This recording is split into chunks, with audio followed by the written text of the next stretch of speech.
ஆனைமுகனின் தம்பி அரோகரா விரும்பி ஈசனின் இளைய மகன் முருகனின் திருவடி சரணம். வணக்கம் நேயர்களே. இன்று 14/6/2017 ஹேவிளம்பி வருடம் வைகாசி மாதம் 31ஆம் தேதி புதன்கிழமை, கடைசி நாள், பஞ்சமி திதி, அதாவது மாதத்தினுடைய கடைசி நாள். திருவோணம் நட்சத்திரம், கௌளவ கரணம், சித்த யோகம் கூடிய நாள். சூலம் வடக்கு, வடகிழக்கு, நாளைக்கு 16, பரிகாரம் பால். இன்னைக்கு பெருமாளுக்கு பாலாபிஷேகம் பண்ணலாம், திருமஞ்சனம் செய்யலாம்.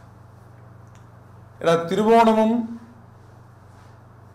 புதன்கிழமையும் கூடியிருக்கு, அது சிறப்பு. அதுல பஞ்சமி திதி அற்புதம். ஆனா பார்க்கடல்ல ஆதிசேஷன் மேல படுத்திருக்கக்கூடிய அந்த பரந்தாமனை இன்னைக்கு பாலாபிஷேகம் செய்து வழிபடலாம்.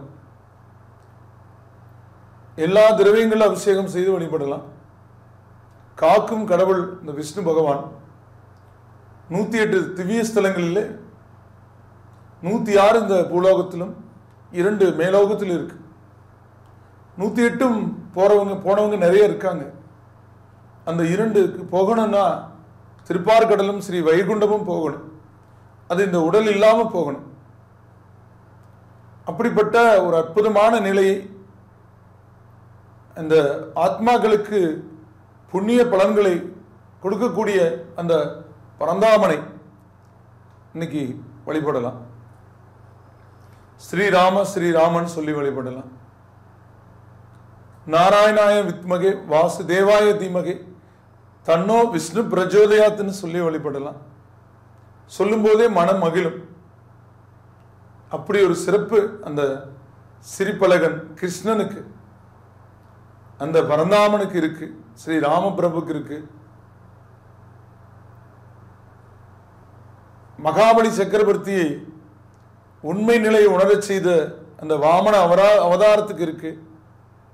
இப்படி ஒவ்வொரு நிலையிலையும் மனித வாழ்க்கையில காலடி எடுத்து வைத்து, மனித வாழ்க்கைனா கடவுள் அவதாரம் செய்தாலும் இப்படித்தான் இருக்குன்னு நமக்கெல்லாம் நிறைய விஷயங்களை சொல்லி பாடம் கற்பித்து மகிழ செய்து இருப்பவர் அந்த மகாவிஷ்ணு. அவருடைய பத்தினி தெய்வமான பொருள் நமக்கு செல்வத்தை கொடுக்கக்கூடிய மகாலட்சுமியும் இன்னைக்கு வழிபட சிறப்புகள் இருக்கு.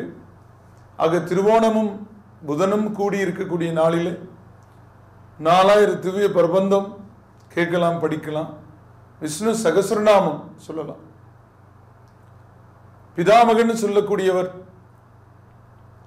அவர் முற்படுக்கையில் இருந்தபோது ஸ்ரீமன் நாராயணன் நினைச்சு பாடினது அந்த விஷ்ணு சகஸ்ரநாமத்தை நாம் படிக்கிறது மூலமாக கெட்ட சக்திகள், இந்த நெகட்டிவ் சக்திகள் நம்ம உடம்புல இருந்து வெளியேறி பாசிட்டிவ் சக்திகள் உள்ள நமக்கு சாந்தம் கொடுக்கும். மனம் சாந்தம் இருந்தா நாம எண்ணிய காரியம் நிறைவேறும். எண்ணுவதும் நல்லதா இருக்கும். எப்பவுமே தெரிஞ்சுக்குங்க, மனம் சாந்தமா இருந்தா நாம நல்லது எண்ணுவோம், அது நடக்கும். என்றது நல்லதா இருக்கணும். எது எண்ணினாலும் நடக்கிறதுக்கான வாய்ப்புகள் சில பேருக்கு கிடைக்கும். ஆனா நல்லதே எண்ணணும். பிறருக்கு நல்லது என்னன்னா, நான் சொல்றேன், இப்போ நீங்கள்லாம் நல்லா இருக்கணும்னு இப்போ நான் சொல்றேன், அது ஒரு நல்ல விஷயம்தான். நான் நல்லா இருக்கணும்னு நீங்கள்லாம் வேண்டிட்டா போதும், வேலை முடிஞ்சது. நானும் நல்லா இருப்பேன், நீங்களும் நல்லா இருப்பீங்க. நம்ம எல்லாரும் நல்லா இருந்தோம்னா இந்த உலகம் சுபிட்சமா இருக்கும். இந்த உலகம் சுபிட்சமா இருந்தா துன்பத்துக்கு இங்க என்னங்க வேலை? ஆக இன்னைக்கு நாராயணனை வழிபடுங்க, நன்மைகளை பெறுங்க. இனி இன்றைய கிரக நிலைகள் பார்க்கும்போது சூரியன் ரிஷப பகை, சந்திரன் மகர சமம், செவ்வாய் மிதுன பகை, புதன் ரிஷப நட்பு, குரு கன்னி நட்பு, வக்கரநிவர்த்தி ஆயிட்டார். சுக்கிரன் மேச சமம், சனி தனுசுல 20ஆம் தேதி வரைக்கும் இருப்பார். அப்புறம் பின்னோக்கி விருச்சிகத்தில் இருப்பார். அப்புறம் அக்டோபர் 27 மறுபடியும் தனுசுக்கு போய் அப்புறம் 2020 ஜனவரியில் மகரத்துக்கு போவாருன்னு மனசில் பதிவு வச்சுக்கோங்க. அதுக்கான பலன்களை அப்புறம் தினந்தோறும் சொல்லும் போதும் அந்த பயிற்சி பலன்களையும் சொல்லுவேன். இந்த 20ஆம் தேதி வக்ர நிவர்த்தி பயிற்சி பற்றி சொல்கிறேன். யாருக்கு நன்மை தீமைகள், தீமைகள்னு எடுத்துக்க வேண்டியதில்லை, நன்மைகள் அற்ற நிலை அப்படின்னு சொல்லலாம். அப்போது அதுக்கேற்ப நாம் நடந்துட்டோம்னா அதுவும் நன்மைகள் ஆக்கிடும். பலவீனங்களை இருட்டாயிடுச்சுன்னா டோர் லாக் பண்ணி இருந்துக்கிறது நன்மை. மறுபடியும் வெடிஞ்சு கடிச்சு வெளியே போய்க்கலாங்கிற மாதிரி, அல்லது லைட் எடுத்துகிட்டு போய்க்கணும், கவனமாக போய்க்கணும்னு சொல்கிற மாதிரி இறை வழிபாடு சொல்லுவேன். ராகு இருக்கக்கூடிய இடம், இப்போ சனி தனுசில் சமம்னா ராகு சிம்மப்பகை, கேது கும்பப்பகை இருக்கு. இனி இன்றைய ராசி பலன்களை மேஷம் முதல் மீனம் வரைக்கும் பார்க்கலாம். முதல்ல மேஷ ராசி. அசுவினி பரணி கிருத்திகை 1ஆம் பாதம் கொண்ட ராசி. ராசி அதிபதி செவ்வாய். நல்ல விஷயங்களை எண்ணக்கூடிய, நல்ல விஷயங்களை கற்றுக்கொள்ளக்கூடிய, நல்ல விஷயங்களை காதில் கேட்கக்கூடிய, நல்ல விஷயங்களை படிக்கக்கூடிய சந்தர்ப்பத்தை கொடுக்கக்கூடிய நாள். தொழில் சம்பந்தமான பயிற்சி, அதற்காக சேர்றது, பயிற்சி எடுக்கிறது, இது போன்ற சந்தர்ப்பத்தில் கொஞ்சம் கூடுதல் செலவுகள் இருக்கும். ஆனாலும் அது நன்மைக்குரிய செலவுகளாக இருக்கும். இன்னைக்கு அசுவனியில் பிறந்தவங்க முருகனையும், பரணியில் பிறந்தவங்க நவகிரகங்களையும், கிருத்திகையில் பிறந்தவங்க ஆஞ்சநேயரும் வழிபடுங்க. அடுத்தது ரிஷபராசி. கிருத்திகை 2, 3, 4 பாதங்களும், ரோகிணி 4 பாதங்களும், மிருகசீரிடம் 1, 2 பாதங்கள் இருக்கு. ராசி அதிபதி சுக்கிரன். இந்த ராசிக்கு ஏற்றமான சூழல்களை கொடுக்கக்கூடிய சந்தர்ப்பத்தை சந்திரனோட போக்கு காட்டும். குரு வக்ர நிவர்த்தியால கூடுதல் லாபங்கள் பெறக்கூடிய சந்தர்ப்பம். கடந்த சில மாதங்களாக இருந்த சிரமங்கள் குறைந்து நன்மைகள் ஏற்படக்கூடிய நிலை, கூடுதல் ஆதாயம், கூடுதல் வருமானம் பெறக்கூடிய சூழல்களை அடையக்கூடிய சந்தர்ப்பம் உள்ள நாளாக இன்னைக்கு இருக்கு. கிருத்திகையில் பிறந்தவங்க ஆஞ்சநேயரையும், ரோகிணியில் பிறந்தவங்க கருடாழ்வாரையும், மிருகசீரிடத்தில் பிறந்தவங்க தன்வந்திரி பகவானையும் வழிபடுங்க. அடுத்தது மிதுன ராசி. மிருகசீரிடம் 3, 4 பாதங்களும், திருவாதிரை 4 பாதங்களும், புனர்பூசம் 1, 2, 3 பாதங்கள் இருக்கு. ராசி அதிபதி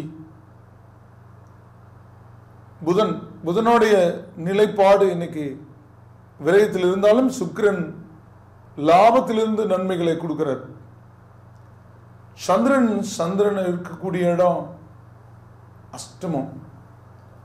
அது கொஞ்சம் குழப்பங்களை கொடுக்கும், மறதி கொடுக்கும். மறதி படுத்து தூங்கிட்டு இருக்கும்போது இருக்கலாம், ஒரு செயல்பாட்டின் போது இருக்கக்கூடாது. முக்கியமாக வாகன பயணத்தின் போது இருக்கக்கூடாது. வாகன பயணத்தின் போது இந்த மறதி என்ன பண்ணும்னா, நம்மை போயிட்டு இருக்கிற பாதையை கண்ணை மறைக்கும். ஒரு 10 செகண்ட் 20 செகண்டுக்கு அப்புறம், இல்லை ஒரு 100 செகண்டுக்கு அப்புறம் இப்படி இவ்வளோ தூரம் வந்தோம் அப்படின்னு நினச்சி பார்க்க வைக்கும். அதனால நீங்கள் ஒரு நல்லா கான்சன்ட்ரேட் பண்ணி போகணும். ஃபோன் எல்லாம் சைலண்டில் போட்டுக்கணும். காரில் போகும்போது ஃபோன் பேசக்கூடாது. அது எப்படிப்பட்ட காலாக இருந்தாலும் சரி, அவங்க கூட நாளைக்கு பேசிக்கலாம்.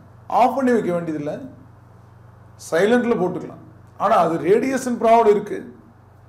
4-5 ஃபோன் எடுத்துகிட்டு போனீங்கன்னா அது ஏகப்பட்ட ரேடியேஷன். அந்த 4-5 ஃபோனுக்கு சேர்ந்து உங்களை ரொம்பவே இடைஞ்சல் பண்ணும். நிறைய பேர் 4 ஃபோன் 5 ஃபோன் வச்சுக்கிறாங்க, எதுக்குன்னு தெரியல.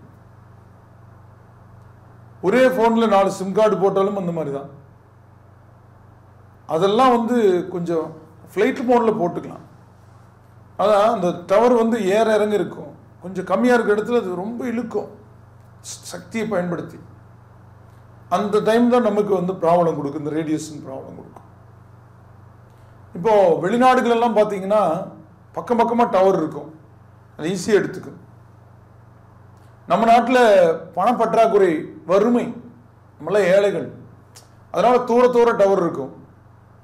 அங்கிருந்து இழுக்கிறதுக்கு இது பவர் இது பண்ணும், அது உடம்பு பாதிக்கும். அதாவது ஒருத்தர் கூப்பிடுறது பக்கத்தில் எங்க அப்படின்னு சொன்னால் அது நமக்கு தொண்டைக்குழியில் வலி இருக்காது. அவர் ஒரு கொஞ்சம் தூரத்தில் இருக்கும்போது ஏங்க அப்படிங்கும்போது அது அந்த தொண்டைக்குழி வலிக்கும் இல்லைங்களா? அடிக்கடி சொல்லி பாருங்க, அப்படி சத்தம் போட்டு ஒரு 100 தடவை கூப்பிட்டு பாருங்க, தொண்டை கட்டிக்கு பேசவே முடியாது, புண்ணாயிரும்.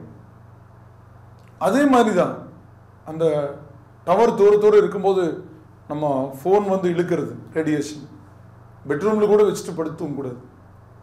அந்த மாதிரி இன்னைக்கு இதுலேயும் இது பொதுவாக எல்லாருக்கும், பொதுவாக உங்களுக்கு வந்து நான் சொல்லக்கூடிய கருத்து என்னன்னா, ஃபோன் எடுக்காதீங்க.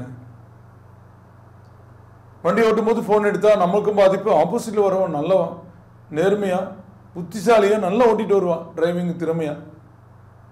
நாம் தவறாக போகிறதுனால கடைசியில் அவங்க பாதிக்கப்படக்கூடாது, அவங்க குடும்பம் பாதிக்கப்படக்கூடாது. இதெல்லாம் புரிஞ்சு இன்னைக்கு போய்க்கணும். எந்த ஒரு வார்த்தையும் யோசிச்சு பேசணும். முக்கியமாக மிருகசீரத்தில் பிறந்தவங்க அம்மனையும், திருவாதிரையில் பிறந்தவங்க முருகனையும்,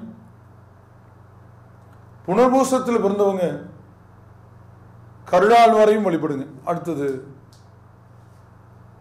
கடகராசி. புனர்பூச 4 பாதமும் பூச 4 பாதங்களும் ஆயில்யம் 4 பாதங்கள் இருக்கு. ராசி அதிபதி சந்திரன். சந்திரனுடைய போக்கு இன்னைக்கு உங்க ராசியை பார்க்குது. அவங்க ராசி அதிபதி சந்திரனை குரு பார்க்குது, செவ்வாய் பார்க்குது. இது நல்ல விஷயம். ஆக இன்னைக்கு வந்து உங்களுக்கு நல்ல விஷயங்கள் நடக்கும். குழந்தைகளை பற்றிய விஷயங்கள் இருந்த குழப்பங்கள் நீங்கும். முக்கியமாக பூமி வழியில், பூர்வீக வழியில் இருந்த பிரச்சனைகளுக்கு தீர்வு இருக்கும். தொழில் வகையில் மாற்றம் ஏற்பட்டது சரியா தப்பாங்கிற குழப்பம் நீங்கும். புதிய கஸ்டமர் உங்களுக்கு கிடைப்பாங்க. அரசியலில் உங்கள் நிலை உயர்ந்து காணப்படும். ஆக பரிசு, பாராட்டுதல் கிடைக்கும், பாராட்டுதல்கள் கிடைக்கும். உயர்ந்த அதிகாரியாக இருந்தீங்கன்னா உங்களுக்கு பாராட்டுதல் கிடைக்கும். நீங்கள் சிம்மாசனம்ங்கிறது ஒரு ஒரு கருவி. ஒரு கட்டடத்துக்குள்ளே இருக்கிற சிம்மாசனம், அதில் ஒரு மன்னன் உட்கார்ந்து இருக்கிறத விட மக்களுடைய மனம் என்னும் சிம்மாசனத்தில் அமரணும். அது நிரந்தரமானது. இப்போ புரட்சி தலைவர் எம்ஜிஆர் அவர்களை எல்லாம் பார்த்தீங்கன்னா நிறைய பேர் மனசில் சுமந்துட்டு இருக்காங்க. அப்படி ஒரு நல்ல விஷயங்கள் பண்ணவங்க. காமராஜர் அவர்கள், இப்படி மகாத்மா காந்தியடிகள் பதவியை வகிக்காம நாட்டுக்காக பாடுபட்டவங்க இருக்காங்க. தியாகிகள். தியாகிகள் அப்படின்னா ஃபவுண்டேஷன் மாதிரி. ஒரு பில்டிங்களுடைய ஃபவுண்டேஷன் நமக்கு வெளியே தெரியுதா? மேலே இருக்கிறது தான் தெரியுது. நாமெல்லாம் மேலே இருக்கிறவங்க, நம்ம வெளியே தெரிகிறோம். அதுக்கு யார் காரணம்? அந்த ஃபவுண்டேஷன் இல்லைன்னு அந்த பில்டிங் இருக்காது. ஆனால் ஃபவுண்டேஷன் எப்பவுமே மறைஞ்சுதான் இருக்கும். நல்ல திறமைசாலிகள், உழைக்கிறவங்க எப்பவுமே வெளியே தெரிய மாட்டாங்க. அந்த மாதிரி தியாகிகள் அப்படிங்கிறவங்க, ஒரு பில்டிங்கினுடைய தியாகி யாரு? அது ஃபவுண்டேஷன்ல இருக்கிற கற்கள் தான், அந்த காங்கிரீட் தான், அந்த கம்பிகள் தான். அந்த மாதிரி அந்த மனமெனும் சிம்மாசனத்தில் நிலைச்சு இருக்கிறதுக்கான சந்தர்ப்பத்தை உங்களுக்கு கொடுக்கும். அது போன்ற சில செயற்கரிய செயல்களை செய்வீங்க. அரசு துறையில் இருக்கிறவங்க, பொது துறையில் இருக்கிறவங்க, ஒரு ட்ரஸ்ட் இந்த மாதிரி வச்சு நடத்துறவங்க, எதுங்க கொண்டு போக போறோம்? நேற்று இருந்தவங்க இன்னைக்கு காணும். எத்தனையோ பேர் பார்த்தோம், அவங்க எல்லாம் இல்லை. இந்த பூமியில் இந்த உடல் நிலை இல்லை. அதனால நமக்கு வசதி வாய்ப்புகள் பெருகும்போது, நீங்க சொல்றீங்களே செய்வீங்களான்னு கேட்டால் கண்டிப்பா செய்வேன். அந்த அளவுக்கு வசதி வாய்ப்புகள் வரும்போது, இன்னைக்கு தேவைகள் நம்ம குடும்ப அளவுக்கு இருக்கும்போது அந்த அளவுக்கு தான் போக முடியுது. அப்படி அதிகமாக இருக்கிறவங்க அப்படி இல்லாதவங்களுக்கு செய்யலாம்.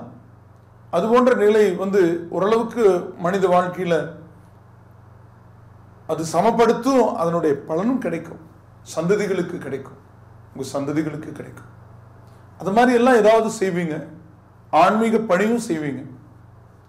புனர்பூசத்தில் பிறந்தவங்க முருகனையும், பூசத்தில் பிறந்தவங்க பெருமாளையும், ஆயில்யத்தில் பிறந்தவங்க சப்த கன்னியரையும் வழிபடுங்க. அடுத்தது சிம்மராசி. மகம் 4 பாதங்களும், பூரம் 4 பாதங்களும், உத்திரம் ஒரு பாதம் இருக்கு. ராசி அதிபதி சூரியன். ஏற்றங்களும் மாற்றங்களும் ஒரு வாழ்க்கையில் வேணும் நினைக்கக்கூடியவங்க, தலைமை பண்பு மிக்கவங்க, ஆனா கொஞ்சம் கோபக்காரங்க. அவங்க அநியாயத்து கண்டா எதிர்த்து தான் ஆகணும்.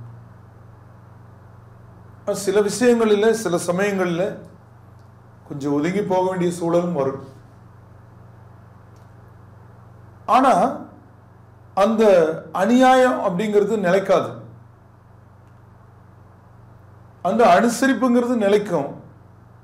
அந்த நிலையில உங்களுக்கு நல்ல பேர் கிடைக்கக்கூடிய சந்தர்ப்பம் இருக்கு. இன்னைக்கு ஒரு காலேஜ் போனா கூட நீங்க பேசுனீங்கன்னா கைதட்டல் பெறுவீங்க, ஸ்கூல்ல பேசுனீங்கன்னா கைதட்டல் பெறுவீங்க, டீச்சர்ஸ் கேட்கிற கேள்விக்கு உடனுக்குடன் பதிலளிச்சு கைதட்டல் பெறுவீங்க. அப்படி ஒரு நல்ல ஒரு தருணம் இன்னைக்கு கிடைக்கும். குடும்பத்தில் மகிழ்ச்சி நிலவும், குடும்பத்தில் சுபகாரிய முடிவாகும், பண வரவு இருக்கும், வாகனம் வாங்கிறது, வீடு வாங்கிறது, விவசாய நிலத்தை பண்படுத்தி நீங்க விவசாய விதைகளை போடுறதுக்கான ஏற்பாடுகள் நடக்கிறதுங்கிற மாதிரி எல்லாம் இருக்கும். வெளியூர் பயணங்களுக்கான திட்டங்கள் முடிவாகும். மகத்தில் பிறந்தவங்க முருகனையும், பூரத்தில் பிறந்தவங்க பெருமாளையும், உத்தரத்தில் பிறந்தவங்க சப்த கன்னியரையும் வழிபடுங்க. அடுத்தது கன்னி ராசி. உத்திரை 2, 3, 4 பாதங்களும், அஸ்தம் 4 பாதங்களும், சித்திரை 1, 2 பாதங்கள் இருக்கிற ராசி அதிபதி புதன். வித்யாகாரகன், வித்தைகளுக்குரிய புதன் திரிகோணத்திலிருந்து குருபார்வில் இருக்கு. அசதி சோர்வு இருந்தாலும், ஆரோக்கியத்தில் பாதிப்பு இருக்கிற மாதிரி இருந்தாலும் அது சரியாயிடும். நடப்பு திசாபுத்தி அனுசரித்து பேசணும். ஒரு மனிதன் நல்ல செயல் செய்யும் போது கிரகங்கள் அவருக்கு வழிவிடும், அசுர கிரகங்கள் கூட ஒதுங்கி நிற்கும். இப்போ நம்ம நல்ல செயல் செய்யும் போது எதிரியா இருக்கிற ஒருத்தர் கூட ஒதுங்கி போவார் தெரியுங்களா? இவர் போய் இப்படி நினைச்சிட்டோன்னு, அந்த மாதிரி தான் கிரகங்கள். ஆக எப்பவுமே நல்ல செயல் செஞ்சுட்டே இருந்தோம்னா பலவீனமான அஷ்டமாதிபதி திசை கூட ஆபத்து கொடுக்காதுங்க. ஆனா கெட்ட செயல் செய்யும் போது நண்பனும் கூட கொஞ்சம் என்ன இப்படி இருக்காருன்னு யோசிப்பார். இந்த மாதிரி நல்ல யோக கிரகங்கள் கூட இவருக்கு போய் கொடுத்து என்ன பண்றதுன்னு நினைக்கும். ஆக நல்ல செயல்களை செய்து தீய கிரகங்களுடைய நல்ல விஷயங்களை கூட நீங்க அந்த தீய கிரகங்களால கூட உங்களுக்கு நன்மை ஏற்படக்கூடிய சாத்தியக்கூறுகளை கொடுக்கக்கூடிய சந்தர்ப்பத்தை இன்னைக்கு 5ல் இருக்கக்கூடிய சந்திரன் அந்த அறிவாற்றலால உங்களை அந்த நிலைக்கு தள்ளப்பட்டு நன்மைகளை பெற வைப்பார். ஆண்டவனுடைய அனுகூலம் கிடைக்கும், மகான்களுடைய தரிசனம் கிடைக்கும், ஆசீர்வாதம் கிடைக்கும். ஒருத்தர் உங்களை பார்த்துட்டு நீங்க நல்லா இருப்பீங்க, நீங்க ரொம்ப நாள் வாழ்வீங்க, ஆயுள் ஆரோக்கியத்தோடு இருப்பீங்க, குழந்தைகள் குடும்பத்தோட சிறந்து வாழ்வீங்க, ஆண்டவனுடைய அருள் பரிபூர்ணமா கிடைக்குன்னு சொல்லும்போது அதுக்கு மேல இந்த உலகத்தில் எதுவுமே இல்லை. அப்படி வார்த்தைகளை கேட்பீங்கன்னு சொல்லக்கூடிய சந்தர்ப்பம் உள்ள நாள். உத்தரத்தில் பிறந்தவங்க முருகனையும், அஸ்தத்தில் பிறந்தவங்க ஆஞ்சநேயரையும், சித்திரையில் பிறந்தவங்க நவகிரகங்களையும் வழிபடுங்க. அடுத்தது துலாராசி. சித்திரை 3, 4 பாதங்களும், சுவாதி 4 பாதங்களும், விசாக 1, 2, 3 பாதங்கள் இருக்கிற ராசி அதிபதி சுக்கிரன். இந்த ராசிக்கு இன்னைக்கு நாளில் இருக்கக்கூடிய சந்திரன் நன்மைகளை தான் செய்வார். சுகஸ்தானம், கல்வி ஸ்தானம், தாய் ஸ்தானம், வாகனஸ்தானம், பதவி ஸ்தானம், இந்த இடத்துக்கு சந்திரன் இருக்கிறதும் அதை குருபாக்குறதுமான நிலை, இது எல்லாமே நிறைவு. நீங்க வயதாக இருந்தா, உடம்பு தொந்தரவு இருந்தா அது பற்றிய நிலையில நல்லா இருக்கும். ஏதாவது ஒரு டாக்டரை போய் பார்த்து அவங்க கொடுக்குற மாத்திரை மருந்து உடனே சரியாகிற மாதிரி இருக்கும். ஏதாவது கோயிலுக்கு போயிட்டு வந்து அதுக்கப்புறம் பரவாயில்லைங்கிற மாதிரி இருக்கு. இல்லை இயல்பாகவே நீங்கள் இவ்வளோ நாளாக எழுந்து நடக்க முடியாமல் இருந்தவங்க கூட நடக்கிற மாதிரி இருக்கு. இப்போ முதல்ல இருந்த வழியெல்லாம் கால் வழியெல்லாம் போயிடுச்சுன்னு சொல்கிற மாதிரி இருக்கு. அது போன்ற ஒரு சூழல்களை இன்னைக்கு சந்திரனுடைய நிலைப்பாடு காட்டும். ஆக இன்னைக்கு மகிழ்ச்சிக்குரிய தருணம். சித்திரையில் பிறந்தவங்க முருகனையும், சுவாதியில் பிறந்தவங்க ஆஞ்சநேயரும், விசாகத்தில் பிறந்தவங்க தன்வந்திரி பகவானையும் வழிபட சிறப்பு பெறுவீங்க. அடுத்தது விருச்சிக ராசி. விசாக 4ஆம் பாதமும் அனுச 4 பாதங்களும் கேட்டை 4 பாதங்களும் இருக்கு. ராசி அதிபதி செவ்வாய். இந்த ராசிக்கு சந்திரனோட போக்கு, குருவோட பார்வை, செவ்வாயோட பார்வை 9 குடையவனை குரு பார்க்கறதும் 5 குடையவன் ஜென்மாதிபதி பார்க்கறதும் பரவாயில்ல. இளைய சகோதர வழியால இருந்த தொந்தரவுகள் நீங்கும். அவர் உங்களுக்கு இடையூறு பண்ணிட்டே இருந்தாருன்னா இப்போ அதை பண்ண மாட்டார். போய் அண்ணனுக்கு நம்ம இப்படி பண்ணிட்டோமே. ஏன்னா அப்பாவுக்கு அடுத்தபடியே அண்ணா. எப்பவுமே குடும்பத்தில் முதல் பையனுக்கு எல்லாமே கிடைக்காது. நன்மைகள் எல்லாமே கிடைக்கும், சிரமங்கள். ஆனால் அது எல்லாருக்கும் தெரியாது. அந்த வகையில் இன்னைக்கு அவங்க அதை உணர்வாங்கன்னு சொல்லக்கூடிய நாள். இன்னைக்கு விசாகத்தில் பிறந்தவங்க முருகனையும், அனுசத்தில் பிறந்தவங்க அம்மனையும், கேட்டையில் பிறந்தவங்க தன்வந்திரி பகவானையும் வழிபடுங்க. அடுத்தது தனுசு ராசி. மூலம் 4 பாதங்களும், பூராடம் 4 பாதங்களும், உத்திராடம் ஒரு பாதம் இருக்கு. ராசி அதிபதி குரு. இந்த ராசிக்கு சந்திரன் போக்கு பரவாயில்லைங்க. குரு பார்வையில், செவ்வாய் பார்வையில் பலவீனங்கள் அகன்று நன்மைகள் ஏற்படக்கூடிய சந்தர்ப்பத்தை கொடுக்கக்கூடிய நாள். இந்த நிலையில இந்த குரு வக்ர நிவர்த்தியால பற்றாக்குறையும் பணவரவுல தடையும் இருக்கிறது நீங்க கவலைப்படாம ஏத்துட்டு அதற்கேற்ப பதில் சொல்லிக்கணும். ஒரு கேஸ்டபிள் கூட வேற ஏதாவது தொந்தரவு இருக்குமான்னு என்ன தோணும். ஆனால் சில பேருக்கு நார்மலாக இருந்தவங்களுக்கு கொஞ்சம் பெட்டில் போய் இருந்துட்டு வர்ற மாதிரி சூழல்களை கொடுக்கறத பார்க்குறோம். வண்டி ஓட்டினா கூட பார்த்து ஓட்டணும். லாங்லெல்லாம் நீங்கள் வண்டியில் போகக்கூடாது. 2 வீலர் ரொம்ப நாளாக ஓட்டிகிட்டு இருந்தவங்க தான் திடீர்னு வண்டி எடுத்தால் எப்படி உழுகுது அப்படின்னு சொல்லுவாங்க. வண்டி இது வரைக்கும் வீட்டில் போர்ட்டிக்கோல் நிறுத்தும் போது முட்டினதே இல்லை, இன்னைக்கு முட்டிடுச்சுங்க அப்படின்னு சொல்கிற மாதிரி இருக்கும். இதெல்லாம் இந்த ஜென்மசனியினுடைய வேலைகள். இது எல்லாம் சரி செய்ய இறைவனை வழிபடுங்க. மூலத்தில் பிறந்தவங்க முருகனையும், பூராடத்தில் பிறந்தவங்க தட்சிணாமூர்த்தியும், உத்திராடத்தில் பிறந்தவங்க அகத்தியரையும் வழிபடுங்க. அடுத்தது மகர ராசி. உத்திராடம் 2, 3, 4 பாதங்களும், திருவோணம் 4 பாதங்களும், அவிட்டம் 1, 2 பாதங்கள் இருக்கிற ராசி அதிபதி சனி. இந்த ராசிக்கு கிரக போக்கு நல்ல பலன்களை கொடுக்கக்கூடிய இடத்துல இருக்கு. ஜென்மத்தில் இருக்கிற சந்திரன், 4 இருக்கிற சுக்கிரனும் 5 இருக்கிற புதனும் அற்புத நிகழ்வுகளை அசத்தி காட்டுவாங்க. ஆச்சரியமான விஷயங்கள், சில நிகழ்வுகளை நீங்க நடத்துவீங்க. பணம் பெருகும், புகழ் பெருகும், வாய்ப்புகள் கூடி வரக்கூடிய சந்தர்ப்பம் இருக்கு. உத்திராடத்தில் பிறந்தவங்க முருகனையும், திருவோணத்தில் பிறந்தவங்க அம்மனையும், அவிட்டத்தில் பிறந்தவங்க நவகிரகங்களையும் வழிபடுங்க. அடுத்தது கும்பராசி. அவிட்டம் 3, 4 பாதங்களும், சதயம் 4 பாதங்களும், பூரட்டாதி 1, 2, 3 பாதங்கள் இருக்கிற ராசி அதிபதி சனி. இன்னைக்கும் செலவுகளை கொடுக்கக்கூடிய இடத்துல சந்திரன் சத்ருஸ்தானாதிபதி உட்கார்ந்துருக்காரு. குரு பார்க்குறாரு. ஆக ஒருத்தர் என்ன பண்ணுறாரு, இவருக்கு இது பண்ணணும்ப்பா, அவர் சம்பாரிச்சு நம்மளுக்கு இனத்தை கொடுத்தாரு அப்படின்ட்டு. இன்னொருத்தர், எப்பா நம்ம இந்த அளவுக்கு இருக்கிறோம்ல அதே பெருசு இல்லை, அவர் தானே காரணம், குரு பார்வை. இன்னொருத்தர் அப்படி சொல்லுவார். ஆக ஒருத்தர் உங்களுக்கு இடைஞ்சல் பண்ண பார்ப்பாரு, இன்னொருத்தர் அதை தடுப்பார். ஆக இடையூறுகள் வர்றதும் அது தடைபடுறதுமான நிலையில நன்மைகள் நிகழக்கூடிய நாளாக எடுத்துக்கலாம். அவிட்டத்தில் பிறந்தவங்க ஆஞ்சநேயரையும், சதயத்தில் பிறந்தவங்க சப்தகன்னியரையும், புரட்டாதியில் பிறந்தவங்க தட்சிணாமூர்த்தியும் கும்பிடுங்க. அடுத்தது மீன ராசி. பூரட்டாதி 4ஆம் பாதமும், உத்திரட்டாதி 4 பாதங்களும், ரேவதி 4 பாதங்கள் இருக்கிற ராசி அதிபதி குரு. இந்த ராசிக்கு இன்னைக்கு சந்திரன் லாபத்தில் அற்புதமா இருக்கு. செவ்வாய் குருவோட பார்வையில் செய்தொழில் மேன்மை மேலும் மேலும் நன்மையை கொடுப்பார். புதிய வாய்ப்புகள் தேடி வரும். அப்படி இருந்த பையன் இப்போ பரவாயில்ல அப்படி 4 பேர் சொல்கிற மாதிரி பழி சொல் விலகும்னு சொல்லக்கூடிய சந்தர்ப்பமுள்ள நாள். புதிய முயற்சிகள் கைகூடு, பணம் தேவைக்கு வரும், பதவி உயர்வு கிடைக்கும், பதவி தேடி வரும், பதவியில் இருந்த சிக்கல் தீரும், கடன் சுமை குறையும், விரயத்தால் நன்மை ஏற்படும், பூர்வீக வழி பூமி கராராகிறதுக்கான ஏற்பாடுகள் இருக்கும், வெளியூர் வெளிநாட்டு பயணம் இருக்கும், ஏற்றுமதி இறக்குமதியால லாபம் கிடைக்கும், குடும்பத்தில் சுபகாரிய பேச்சு, புதிய வரவு, மனமகிழ்வு இருக்கும். ஆக ஆண்டவனுடைய அனுகூலம் கூடி வரக்கூடிய சந்தர்ப்பம் இருக்கிற இந்த நாளில் புரட்டாதியில் பிறந்தவங்க நவகிரகங்களையும், உத்திரட்டாதியில் பிறந்தவங்க அம்மனையும், ரேவதியில் பிறந்தவங்க நவகோள்களையும் வழிபடுங்க. நேயர்களே, இதுவரை உங்களுடைய ராசி பலன்களை கேட்டு தெரிந்து கொண்டிருக்கிறவை பொதுவானவை.